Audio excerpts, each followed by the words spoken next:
Hello, it's Brittany L. What's up? And today I am recapping my top 15 movies from 2025. I saw 56 movies this year in theaters. And so I just want to tell you about my top movies. I'm excited. Guys, and remember, this is just my opinion. You may hate this list, and that's okay because I loved it. But I am just the biggest fan of this franchise, and I love it so much. So, number 15 was Jurassic World Rebirth. I think they did an amazing job of going back to what makes Jurassic Park great, even though a lot of it, they have like crazy things where like that would never happen, they'd be dead for sure, that kind of stuff. Like, I just found it so fun, and it was made me feel reminiscent and nostalgic for like the first couple movies, like 1, 2, and 3. It felt like those, and I really enjoyed it. So that was my number 15. Number 14, Thunderbolts. It stayed on my list. I really liked this one. It had the humor, it had the action, but most of all, it had the heart. It was a very human story at the middle of it, which is why I enjoyed it so much, because I connected with the struggles that the characters were going through, specifically like mental health struggles and like the depression that was like eating that character alive. So I just really connected with it. So that was number 14 for me, and I hope if you haven't seen it, because it seems to be forgotten, check out Thunderbolts. Number 13 is going to be Eternity. So this one at some points literally felt like a horror movie, because if that depiction of an afterlife actually happened, I think I would just hate it.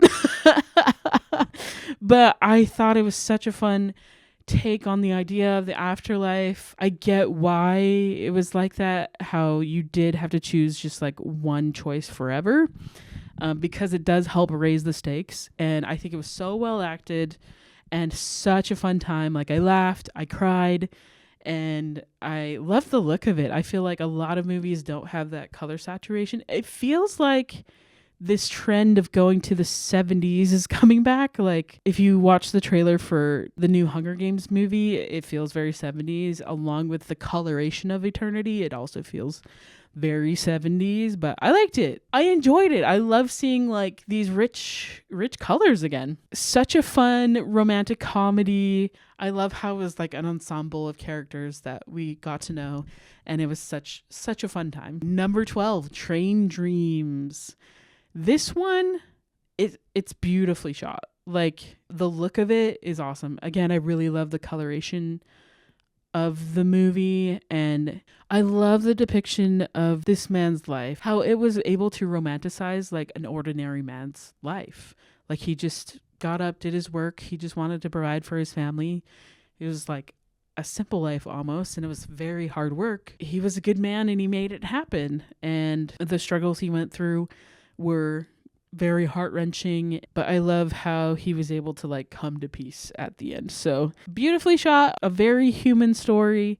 So that's why Train Dreams is number 12. Okay, number 11 is Sentimental Value. This is kind of a theme for me this year. I felt like that we're telling very human stories, because it's a simple story. It's just like a dad and his estranged daughter, and he wants to make a movie with her, and she's like, no, because they haven't really healed their relationship. And I just found the story so relatable, to have family relationships that aren't the greatest sometimes. Like, show me a perfect family. Haven't found one.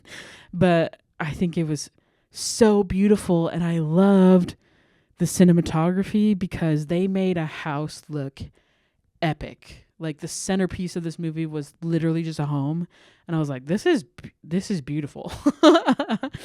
The acting was incredible. Like, immediate, even like the beginning of the movie, I was so drawn in, because like there's a stressful situation that I was like, oh my gosh, I'm locked into this, because I'm stressed the F out for this character. So it started off with a bang. I really enjoyed the story. So if you haven't seen Sentimental Value, check it out. Just FYI, there's a lot of subtitles because it's in Norwegian and English. So it's like, I wouldn't say half and half, but you do have to lock in to read the subtitles. But definitely check it out. That was my number 11 pick. Okay, we're here. The top 10. Okay, some of you will disagree with me, but I do not care. Wicked for Good is my number 10 movie. I bet some of you thought that it would be my number 1. And the reason it isn't is because of the changes they made from the Broadway show. So I've seen the Broadway show 8 or 9 times. I don't know. Around there. Because I'm a huge fan of Wicked. Like, I literally am probably going to get a tattoo. I did not like the new songs that they added. They really didn't need it. I think there's a reason they weren't in the Broadway show, because they really did tighten it up, and I just felt like it was too long. But that being said, as long as Your Mind happened, the rest of that movie, fire. Like, when No Good Deed happened, I literally, like, I was blown back. Cynthia Erivo, you're untouchable. Like, excuse me, her voice.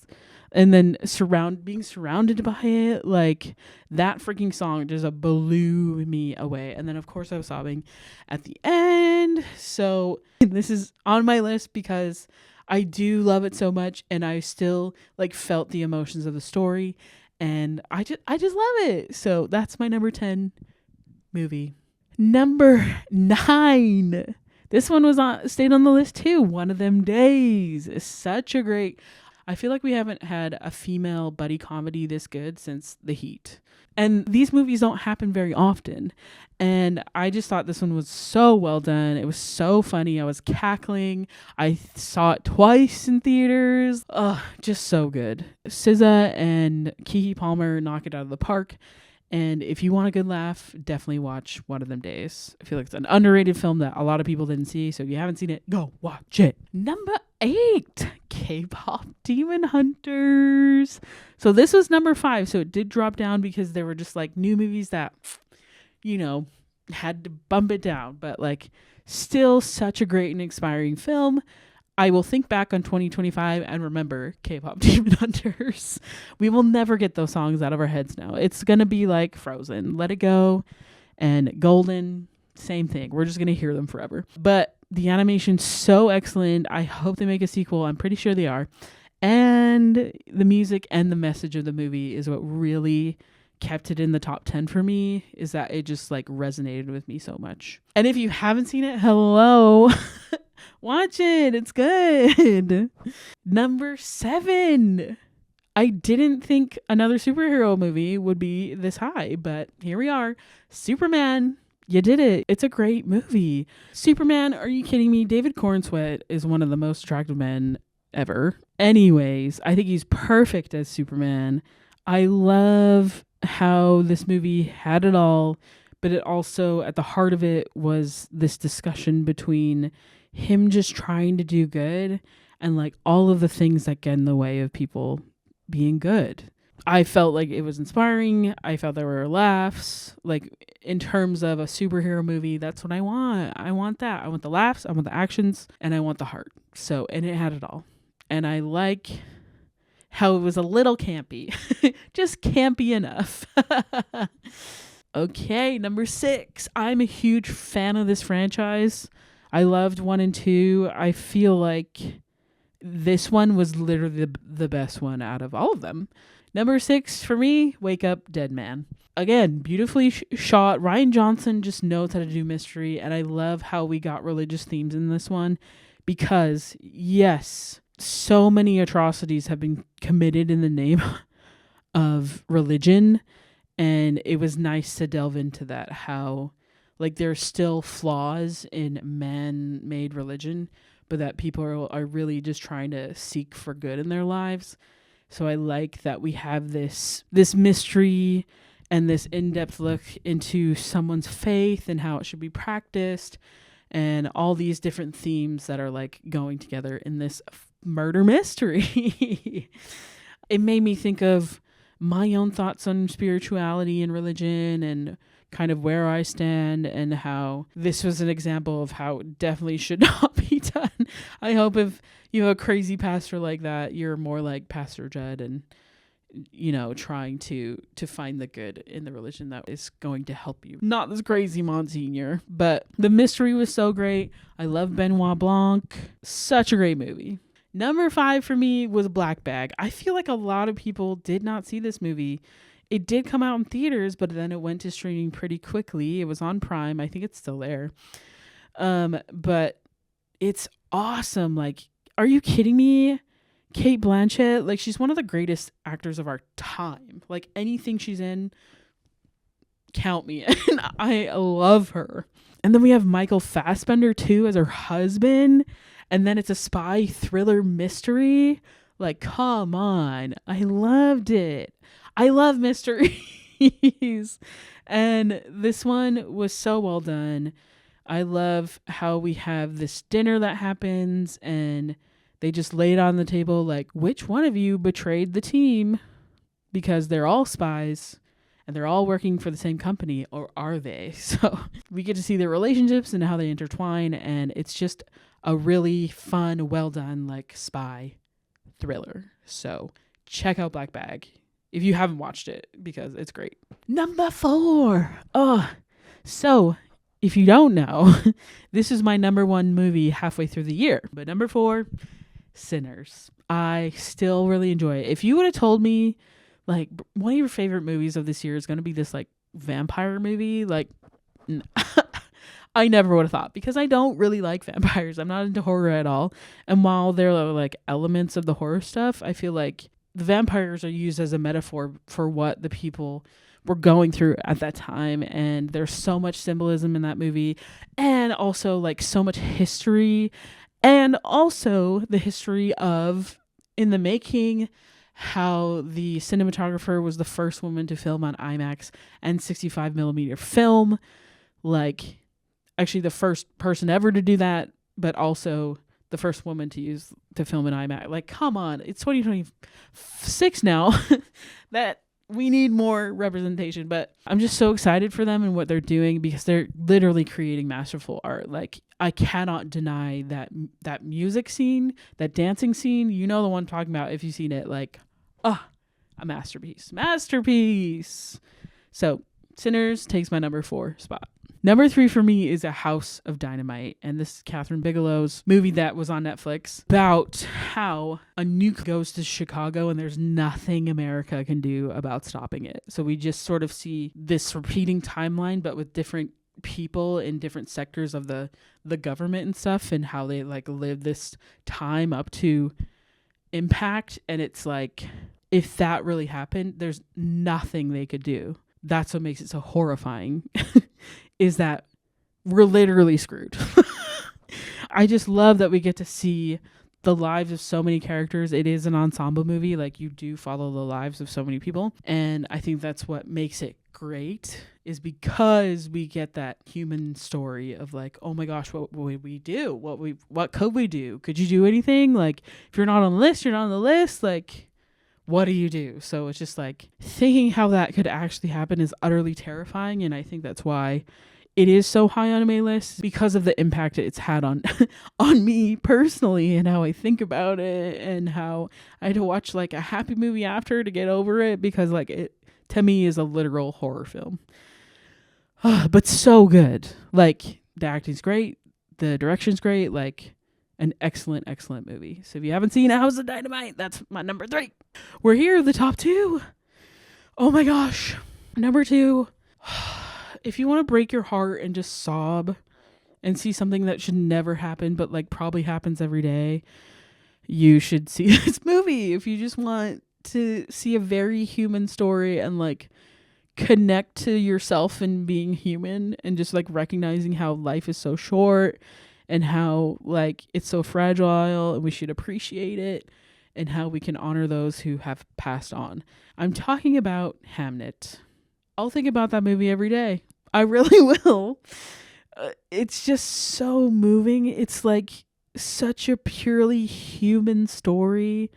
Like, I felt like I was living Agnes's life with her and experiencing things with her, which is why it was so emotional. I love how we get to see probably the most famous man in history ever, Shakespeare, as a human, as what his life could have been like. This is based on a book, so I'm definitely going to read the book now. But I loved it. It's so beautiful. I think the use of close-ups helps us to really like fall in love with these characters, to feel their emotion with them, because like you're seeing people, like, this is the shot for a lot of the film, but like I loved it because I'm in that moment of despair, that moment of joy with these people. And the ending was so moving. Like there wasn't a dry eye in that house. Like, holy frick. It was just so cool to see how art can move people and can help create healing in the end, for this family, for this couple, that the art that Will created was he able to connect him and his wife again. It was just so beautiful. Chloe Zhao, she deserves every accolade. I wouldn't be surprised if they win everything. Like, it was such a great movie, but it didn't make my number one because I think just personally, I need humor too. Did I laugh in Hamnet? Maybe like one time.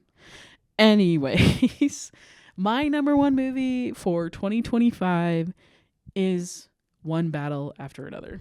It had to be. It had to be. I love how it was a satire on America, on the state that it's in now.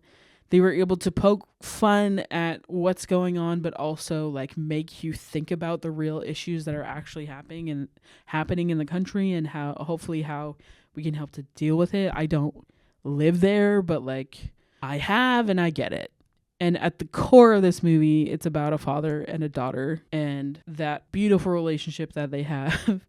I'm giggling because I'm thinking of the many funny moments that happen in this movie, like Leo being high as the dad, and then he has to do stuff, like, so funny. Yeah, we got a really cool epic action as well, like such an interesting car chase. If you didn't know, they used a super long lens, which is like impossible to keep things in focus, especially like a moving car. That whole chase scene, like, I don't know how they kept anything in focus because it's moving so freaking fast. Car scene at the end, epic. Chase Infinity, I think she'll win some awards for sure. Like, what an amazing performance. It was so well acted. I think it was really well written, which is why it was not only entertaining, but just like does help you to connect with these characters.